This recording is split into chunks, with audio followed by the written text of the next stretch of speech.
అనగనగా ఒక ఊరు. ఆ ఊరి పేరు కొండకూరు. ఆ ఊరిలో అక్కవ్వ అనే ఒక అవ్వ ఆ ఊరిలోని ఆవులను మేపుతూ వాళ్ళు ఇచ్చే డబ్బులతో జీవనం సాగించేది. ఆ అవ్వ మనవడు, అవ్వా నీకు వయసైపోయింది, నువ్వు ఇంకా ఎన్ని రోజులని ఆ అడవికి వెళ్ళగలవు? రేపటి నుండి నేను వెళ్ళి ఆవులను మేపుకుని రావడానికి వెళ్తాను, నువ్వు ఇంట్లో ఉండవ్వా? అదేమిట్రా నాయనా, నువ్వు బాగా చదువుకుని ప్రయోజకుడివి అవుతావనుకుంటే ఆవులను మేపుతానంటున్నావు. మీ అమ్మ నాన్న బ్రతికుంటే నిన్ను గొప్పగా చదివించేవాళ్ళు. నేను నిన్ను సరిగ్గా చదివించలేకపోయాను కాబట్టే నీకు నాలా ఆవులు మేపుకునే పరిస్థితి వచ్చింది. చాలవ్వా, నువ్వు కష్టపడింది చాలు. ఇన్ని రోజులు నా కోసం చాలా కష్టపడ్డావు. ఏ పనైతేనేం శ్రద్ధగా చేయాలి, చేసే పనే దైవంగా భావించాలి. అయినా నువ్వు ఆవులను కాసినా నిన్ను ఎవ్వరూ తక్కువగా చూడరు. అక్కవ్వ ధైర్యం, తెలివి ఎవ్వరికీ లేవు అంటారు. సరే సరేలే, నువ్వు ఈ పని చేసే ముందు మనం రంగయ్యకి చెప్పాలి. ఎందుకంటే అందరికంటే అతనివే ఎక్కువ ఆవులు అని రంగయ్య దగ్గరికి వెళ్ళారు. అలాగే అక్కవ్వ, నీ మీద ఉన్న నమ్మకంతోనే నేను కూడా ఒప్పుకుంటున్నాను. ఒరే అక్కవ్వ మనవడా, నువ్వు ఈ పని చేసే ముందు మీ అవ్వ సలహాలు తప్పకుండా పాటించు. ఎంతోమంది ఈ పని చేశారు, కానీ ఏ ఒక్కరూ అక్కవ్వలా చేయలేక చతికిల పడ్డారు. అంతేకాదు ఆ కొండకి కూడా ఎంతోమంది బలైపోయారు. సరే అయ్యా, మేము వెళ్ళొస్తాం. అవ్వా, ఏమిటే ఆయన అదే పనిగా ఆ కొండ గురించి చెబుతున్నాడు? ఇంతకీ ఆ కొండపైన ఏముందవ్వా? ఇదిగో ఈ ఆరాటమే ఉండకూడదు. నేను ఇన్ని సంవత్సరాల నుండి అందరిలా అక్కడేముందో అని ఆలోచించకుండా నా పని నేను చేసుకుని వచ్చేదాన్ని. నువ్వు అలానే వెళ్ళి అలానే రావాలి.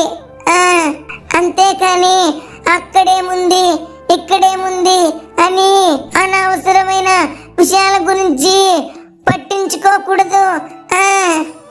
అలాగే లేవే. అలా రోజు ఆవులను తీసుకువెళ్ళి మేపుకొని ఇంటికి తీసుకొచ్చేవాడు. ఒకరోజు అసలు ఆ కొండపైన ఏముంది, ఎందుకు అటువైపు వెళ్ళొద్దు అని అందరూ చెబుతున్నారు అని ఇంటికి వెళ్ళి, అవ్వా అసలు ఆ కొండపైన ఏముంది, నన్ను ఎవరో అక్కడ నుండి పిలుస్తున్నట్టుందవ్వా. అదంతా నీ భ్రమ. నువ్వు అదే పనిగా ఆ కొండ వైపు చూస్తుండేసరికి నీకు అలా ఆలాపన కలిగింది. ఈ సంగతులన్నీ పక్కన పెట్టి నువ్వు వెళ్ళిన పని జాగ్రత్తగా చేసుకుని ఇంటికి రా. అలా ఎంత చెప్పినా వినకుండా ఆ కొండపైకి వెళ్ళాడు. అక్కడ ఒక వింత రాక్షసుడు, జంబోర జంబా, భలే ఉన్నావురా నువ్వు, ఆ కరుణ వచ్చావు, నాకు కడుపు నిండింది, నిన్ను తీసుకువెళ్ళి నా మరదలికి ఆహారంగా ఇస్తా, ఆమె సంతోషపడి నన్ను పెళ్లి చేసుకుంటుంది, భలే భలే అని తీసుకువెళ్ళి, మరదలా రావే, చూడవే, నీకు విందు భోజనం తెచ్చానే, నువ్వు సంతోషపడి నన్ను ఇకనైనా పెళ్లి చేసుకోవే. చేతే అందుకే నువ్వంటే నాకు అస్సలు నచ్చదు. ఎప్పుడు తిండిగోలే నీకు. పెద్ద బాణపొట్ట వేసుకొని నన్ను పెళ్లి చేసుకోమంటున్నావా? నువ్వు నీ అవతారం. నేను నిన్ను పెళ్లి చేసుకోను పో. ఏమిటి, ఇంత అందగాడిని నన్ను పెళ్లి చేసుకోవా? నేను పక్కనే ఉన్న రాజ్యంలో రాజకుమారుడిని చూశాను.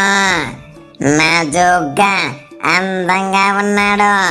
నేను వాడినే పెళ్లి చేసుకుంటాను. అవునా, నువ్వు నన్ను కాదని రాజకుమారుడిని పెళ్లి చేసుకుంటావా? ఇప్పుడే పోయి ఆ రాజ్యంలో కనిపించిన వాడిని కనిపించినట్టు తినేస్తా. మరే నా సంగతి ఏంటి? చేచి పోరా, నీ వల్లే నా పెళ్ళి చెడిపోయింది. నిన్ను నేను తినను. ఇక్కడి నుండి వెళ్ళిపో. అయ్యో, ఇప్పుడు ఎలా ఊరికి వెళ్ళాలి? ఆవులు లేకుండా ఊరిలోకి వెళితే మా తాతకి ఊరిలో వారికి ఏమి సమాధానం చెప్పాలి? ఇక వేరే దారి లేదు. పక్క రాజ్యానికి వెళ్ళిపోతాను. అలాగైనా అందరూ ఈ కొండకి బలైపోయాననుకుంటారు అని పక్క రాజ్యానికి వెళ్ళాడు. ఇంతలో ఈ రాక్షసుడు కనిపించిన వాళ్ళని కనిపించినట్టు తినేస్తున్నాడు. మహారాజా, మహారాజా, మన రాజ్యంలోనే అడవిలో ఒక రాక్షసుడు కనిపించిన వారిని కనిపించినట్టు తినేస్తున్నాడంట మహారాజా. ఏమిటి, ఇంకో కొత్త సమస్య? ఇప్పటికే ఎన్నో సమస్యలు. చక్రవర్తికి కప్పం చెల్లించాలని ప్రతిదినం కబురు పెడుతున్నాడు. ఆ చక్రవర్తితో యుద్ధం చేసే బలం మన దగ్గర లేదు. ఇప్పుడు ఇంకొక సమస్య. వెంటనే 10 మంది మహాయోధులను ఆ రాక్షసుడి దగ్గరకు పంపించండి. అలా 10 మంది ఆ రాక్షసుడి దగ్గరికి వెళ్ళగానే అందరినీ తినేశాడు. మహారాజా, మన సైనికులు ఒక్కరు కూడా తిరిగి రాలేదు మహారాజా. ఇప్పుడు ఈ సమస్యకి పరిష్కారం ఎలా? వీడెవడో పెద్ద రాక్షసుడిలా ఉన్నాడు. వీడిని కండ బలంతో కాదు, బుద్ధి బలంతో జయించాలి. వెంటనే ప్రజలందరికీ తెలియజేయండి. ఎవరైతే ఆ రాక్షసుడు బారి నుండి రాజ్యాన్ని రక్షిస్తారో వారికి 1,00,000 వరహాలు బహుమతిగా ప్రకటించండి. అలా ఆ నోట ఈ నోట అందరూ ఆ విషయం గురించి మాట్లాడుకుంటున్నారు. అడవిలో ఉండే రాక్షసుడిని జయించిన వారికే 1,00,000 వరహాలు ఇస్తారంట. మహారాజు గారు ప్రకటించారంట. అమ్మో, 1,00,000 వరహాలే! అయినా ఆ 1,00,000 వరహాల కోసం పోయే మన ప్రాణాలు ఎలా తీసుకుంటాంరా మనము? అయ్యయ్యో, నేను పోనరా నాయన. నేను కూడా పోను. ఆ రాజ్యానికి వచ్చిన అక్కవ్వ మనవడు విన్నాడు. 1,00,000 వరహాల! ఎలాగో నేను ఆవులు లేకుండా ఊరికి వెళ్ళలేను. ఈ రాక్షసుడితోనే రణమో మరణమో తేల్చుకోవాలి అని ఆ అక్కవ్వ మనవడు రాజు దగ్గరికి వెళ్ళాడు. ఎవరు నీవు? ఈ పనిలో నీ ప్రాణాలు కూడా కోల్పోవచ్చు. అయినా కూడా ఈ పనికి నువ్వు ఎందుకు ముందుకు వచ్చావు? నేను పక్క రాజ్యం నుండి వచ్చాను. ఆ రాక్షసుడిని నేను ఒకసారి చూశాను. నేను నా ఆవులను కూడా పోగొట్టుకున్నాను. ఎలాగైనా అవి సంపాదించుకునే నేను మా ఊరికి వెళ్ళాలి. నా తెలివితోనే ఎలా చేయిస్తానో మీరే చూస్తారు. నేను ఆ రాక్షసుడిని జయించగానే నాకు 1,00,000 వరహాలు ఇస్తారుగా? తప్పకుండా వెంటనే వెళ్ళి ఆ రాక్షసుడిని జయించి తిరిగిరా. అంతేకాదు, నువ్వు అంత సమర్థుడివి అయితే మమ్మల్ని మా చక్రవర్తికి కప్పం కట్టే బాధ నుండి కూడా తప్పించు. నీవు కోరింది నీకు మేము ఇస్తాము. తప్పకుండా మహారాజా. అలా అక్కవ మనవడు రాక్షసుడు ఉండే ప్రదేశానికి వెళ్ళాడు. ఒరే చవట, మళ్ళీ ఇలా ఎందుకు వచ్చావు? నేను నిన్ను తిననని చెప్పానుగా. నీ వల్ల నా పెళ్లి చెడిపోయింది. ఇక్కడ నుండి వెళ్ళు. నేను ఆ రాజకుమారుడిని చంపి నేను వెళ్ళి నా మరదలిని పెళ్లి చేసుకోవాలి. ముందు నేను చెప్పేది విను రాక్షసుడా. నీ మరదలు నిన్ను పెళ్లి చేసుకోకపోవడానికి కారణం నీ అతి తిండి, నీ బాణపొట్ట. నువ్వు ముందు వాటిని తగ్గించుకొని నాజుగ్గా అయితే ఆమె నిన్ను పెళ్లి చేసుకుంటుంది.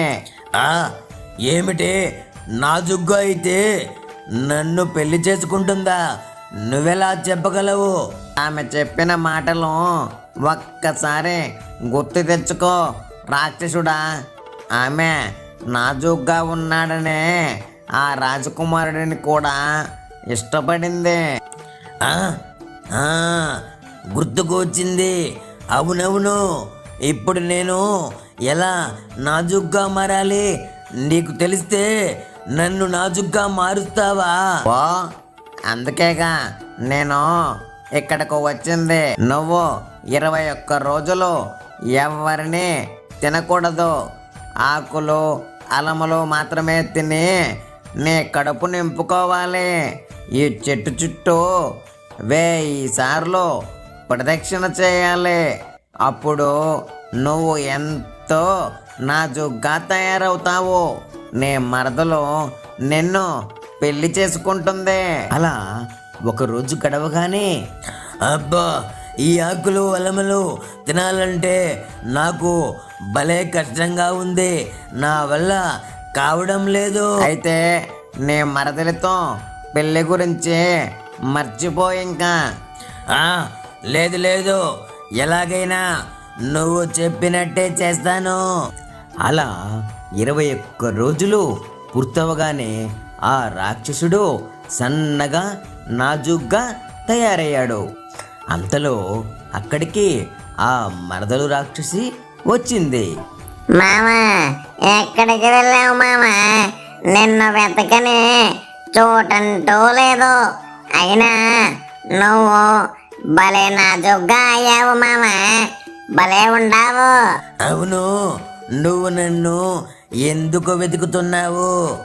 అదే, ఒకరోజు నేను ఆ రాజకుమారుడు అడవికి వచ్చినప్పుడు మాట్లాడుదామని వెళ్ళాను.